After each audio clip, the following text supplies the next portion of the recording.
So, I wanted to make a video kind of just talking about my life and some of the experiences that I've had and some of the revelations that have come upon me.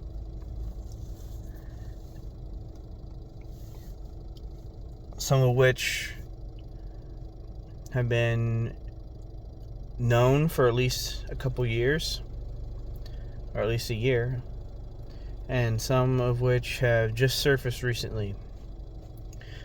So, I'm 34 years old, and I've gone my whole life undiagnosed with ADHD.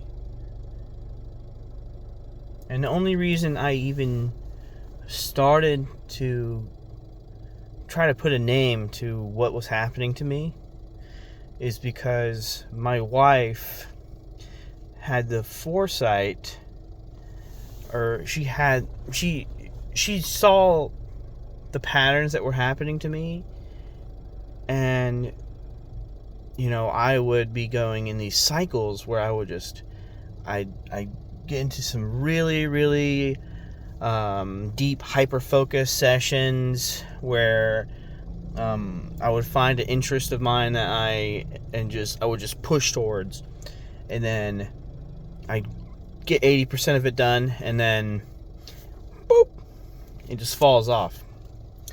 Now, this has just happened my whole life. Like, I can't tell you how many jobs I've had, how many businesses I've tried to start, how many projects I've started and never finished. Like, I have a graveyard of just like hundreds and hundreds. So she mentioned to me, hey, because one day I was asking myself, like, what's wrong with me? What is wrong with me? I was just at my wit's end. The cycle had just been repeating, and I would try so hard to stay on track, stay on the bandwagon, and just push through and do what I need to do. And then I would just fall right off without even knowing why.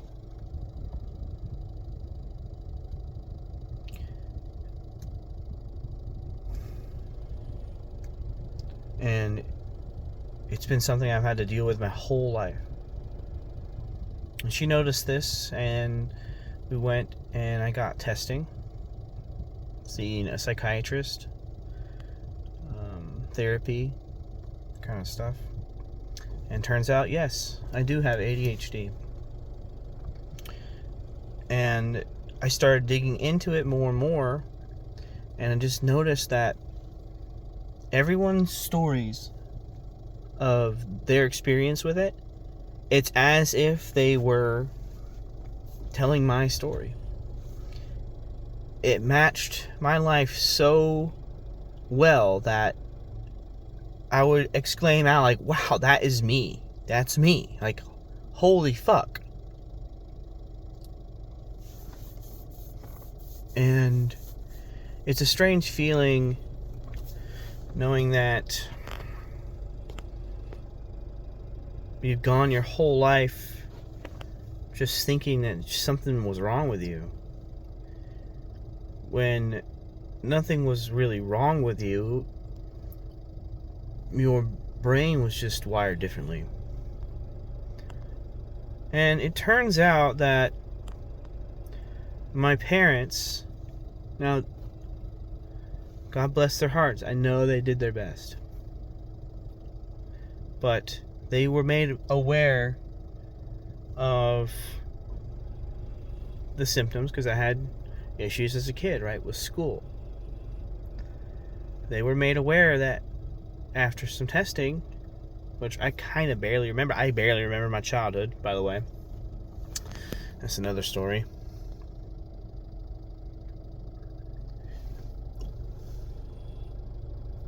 I did this testing, and I found out, like, a few years ago that, yeah,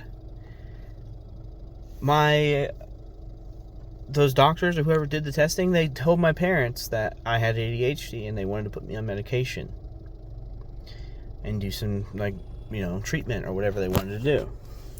But because of the stigma and just the messaging and the idea of what it was back then, they didn't want me to be a zombie. They didn't want me to be, drugged up and whatever the thought was back then. Which I could understand, right? And the fear of that, at least. But it's caused me an immense amount of grief. At least in the fact that I'm grieving for the person that I could have been.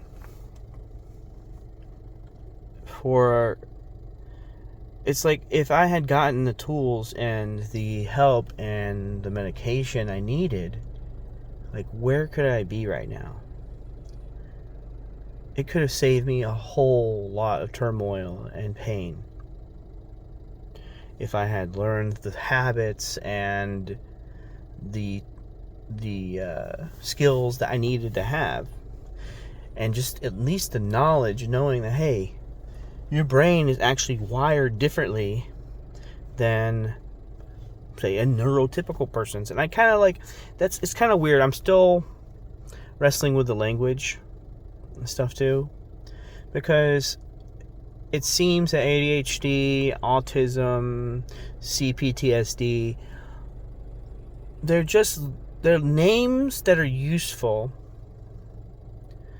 because they describe like a cluster of traits and symptoms, and a lot of them overlap with each other. So neurodivergent, yes, I think it is a huge wide spectrum, and I'm still learning. I'm still trying to wrap my head around it. It's a lot. But it turns out that ADHD doesn't cover everything that's been happening to me. And it's only been recently that I have started digging into it more, because I believe I'm in a autistic burnout at the moment. Yeah, autism. I would have never, ever, ever thought that I have autism. It turns out a lot of the traits overlap. But I was watching some podcast, or I was digging back into it because my life just keeps going in that little pattern. And the cycle just never stops. Even on this medication, the medications become less effective. And I think as I'm starting to change the medication and like play around with the different dosages and different types of medication, it's kind of brought out and made more apparent some of my autistic traits. And I was watching some YouTube video about autism and signs that you might have it and different things, and some podcasts where people were just talking about their experience. And again, it was like, you're talking about my life. Like, it's kind of funny because I just thought I was an asshole. I probably am, but like, I love my family and I love my friends, but my social battery is like that. Especially when I'm really, really busy and I'm really, really stressed out, which I typically am. And I was always shamed because they were like, oh, you never want to be around us. You never want to do this. Oh, Patrick's trying to leave again. Like, it makes so much more sense because I could be fine for the first part of it. And then just suddenly, halfway through, I'm reserved, I'm quiet, I'm like, kind of need to get away from everybody. Like, it made me realize that I don't quite understand my body to almost any degree. I can't feel... I can feel emotion, but I can't describe what that emotion is. I can't explain how I feel. Now, that goes into a whole bunch of other stuff. But I think it's called alexithymia. And it explains a lot of things. Now, I've never been a person to want or use these kind of labels. But you call cancer, cancer. You call blindness, blindness. It's a condition. Now, it is a spectrum.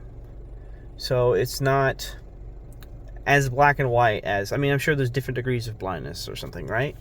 Different types of cancer, different stages of cancer. So... and that's the other thing. I just lost my train of thought. Because... why not, right? It just happens all the time. My memory, my working memory is just shot. Like... it's so frustrating. And... honestly, I've been in some really dark places in my life.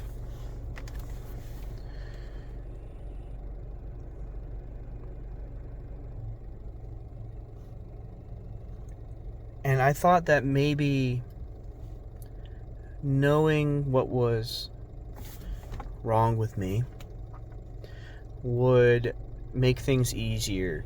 Would be like, finally, I know what the problem is. I can wrap my head around it. I can see the issue now. I can fix it. You can't cure autism. You can't cure ADHD. I can work on things. I can make things better. But the fact is, like, I'm 34. A lot of the damage is done. Like, the life I've built around myself, it's my life. I have a wife and a baby, a brand new baby girl. She's 5 months old. And to be honest, if it wasn't for them, I don't know where I'd be right now.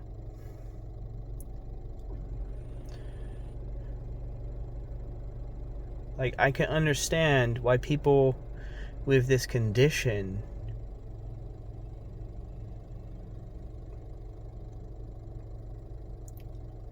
just want to give up.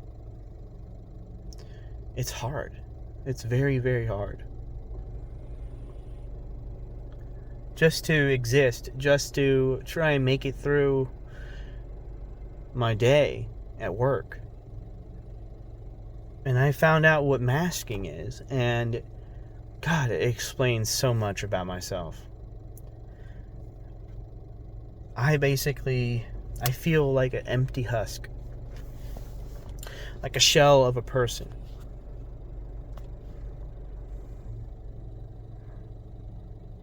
I don't know who I am. I think I've always felt that way. From what I can remember. It's like I haven't been in my body for years and years and years. And there's just moments where I come back.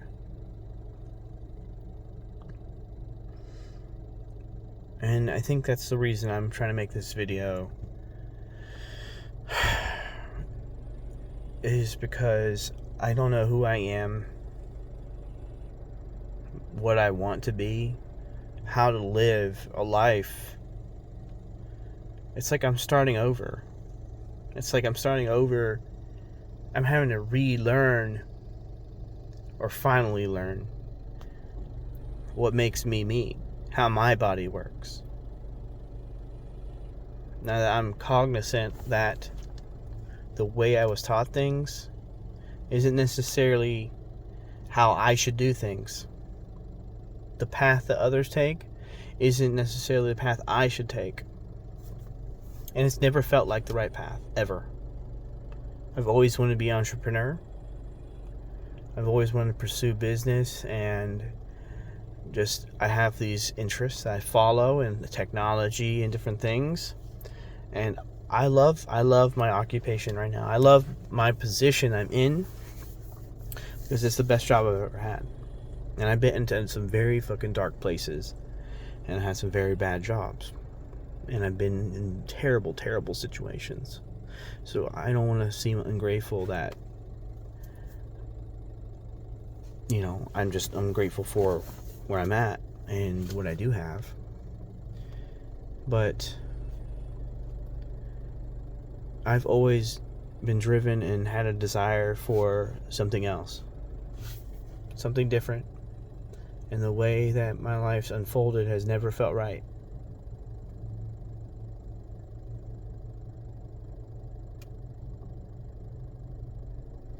I'm 34. And I know that some people they're finding out about it in their 60s or later or in between, right?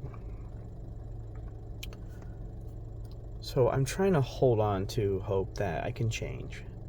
But it is so discouraging to see that this is never really ever going to be any different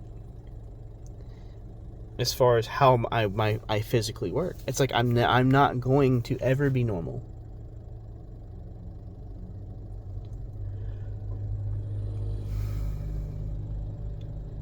And I'm trying my best to come to terms with that.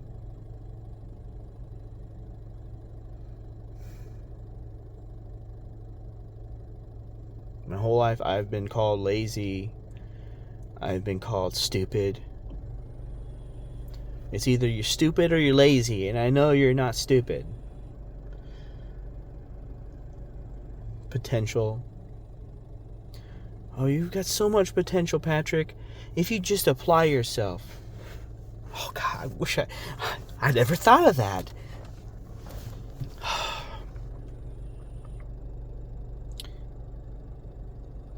It's exhausting.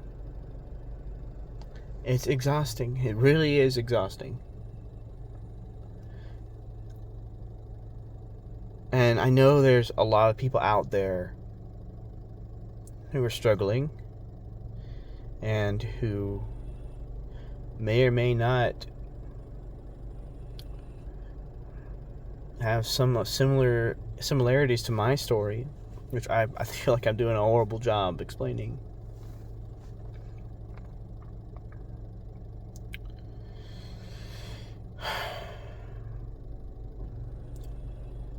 I'm hoping that I can explore this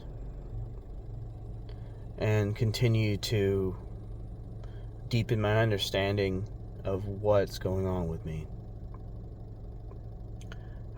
How I can start to build my life back the way that it is compatible for how my brain works. What's going to make me feel right in my own body and my own mind. And the masking, I'm having to unlearn what I was told to be. Having to unlearn what I had to be in order to survive. In order to feel safe.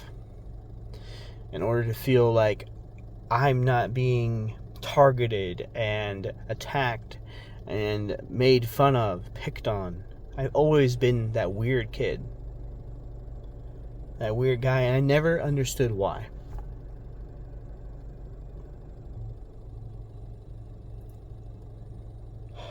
And I feel for that kid now. And there's a lot more education about it now. So I think hopefully that person will get help. But looking back at my child me, that little boy, I wish I could go back and give him a hug. And tell him it's not your fault. And I know there's people... I know there's kids who need that help now. I don't want them to have to go another 2 years, let alone another 20, 30 years.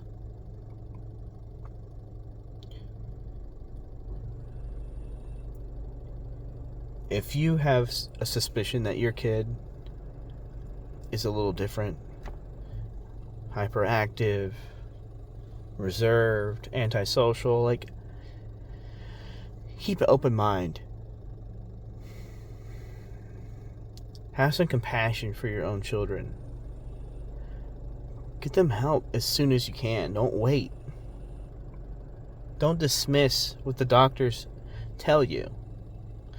Now, I know that people get misdiagnosed, but at least start the process of understanding, especially if it's something that just has recurred and recurred and recurred, and no matter what you've done so far to this point, without outside external assistance, has it worked? Please just do the right thing.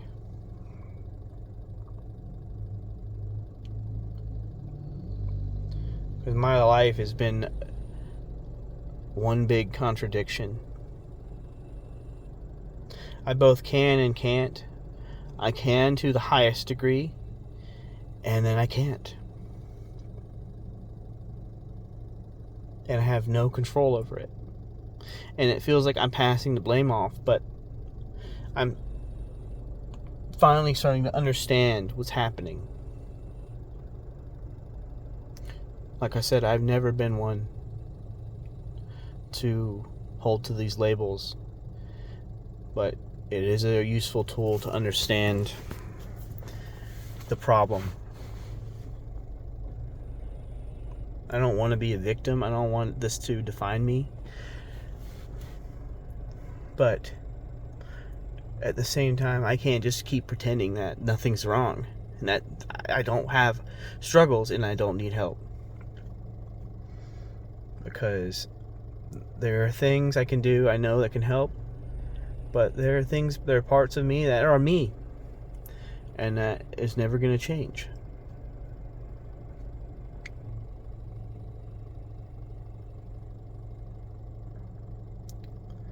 So if you're watching this and you made it to this part of the video, I'm so sorry. Thank you for watching. That's the ramblings of a man sitting in his car. Anyway, I don't know what the whole point of this was, but maybe this can help somebody, maybe not. Maybe I'll post some more. Maybe I won't.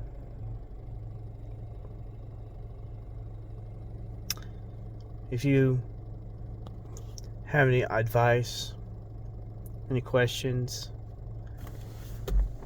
you suspect that you might have something as well, I can't diagnose you. You'll have to get professional help. But I can lend an ear, give you some words of encouragement, because you're not alone. There's a lot of people like this, and I'm just now trying to find my people.